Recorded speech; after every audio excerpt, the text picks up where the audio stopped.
என்னா அடி. ஒட்டுமொத்த அணியும் கலங்கி நிற்கும்படி. சரியாக வாய்ப்புகளை பயன்படுத்திக் கொள்ளும் இந்திய இளைஞர் படை.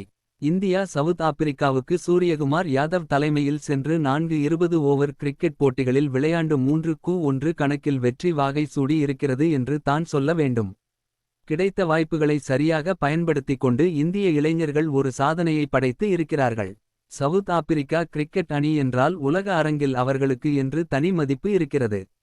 அவர்களின் பேட்டிங் மற்றும் பவுலிங் பில்டிங் வரை சிறப்பாக இருக்கும் எந்த ஒரு அணியாக இருந்தாலும் அவர்களுக்கு சவாலாக தான் இருப்பார்கள். சவுத் ஆப்பிரிக்கா கிரிக்கெட் அணிக்கு போதாத காலம் இதுபோல 2020 ஆண்டுகளுக்கு பின் எந்த ஒரு தொடரையும் கைப்பற்றியதாக இல்லை என்று கருத்து சொல்கிறார்கள். எந்த ஒரு அணியையும் அவர்களது இடத்தில் வெல்வது என்பது சாதாரண விஷயம் அல்ல. அதை சிறப்பாக செய்திருக்கிறது இந்திய இளம் படை.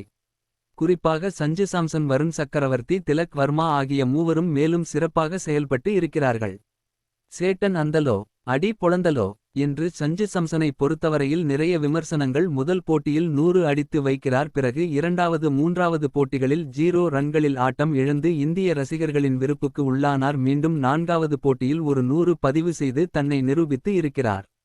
முதல் விக்கெட் இழந்தபின் இறங்கும் சூரியகுமார் யாதவ் திலக் வர்மாவுக்காக அந்த இடத்தை விட்டுக் கொடுத்திருக்கிறார். 3வது 4வது போட்டிகளில் திலக் வர்மா சதத்தை பதிவு செய்து உலக கிரிக்கெட் வரலாற்றில் 20 ஓவர் போட்டிகளில் தொடர்ந்து இருமுறை 100 அடித்த பிறவியை பெற்றார்.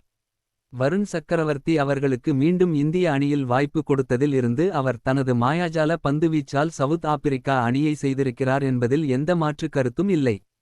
ஹர்ஷிப் சிங் தனது இன்சிங் அவுட்ஸின் பந்துவீச்சால் எதிரணி பேட்ஸ்மேன்களை கதறவிட்டு கொண்டிருக்கிறார்.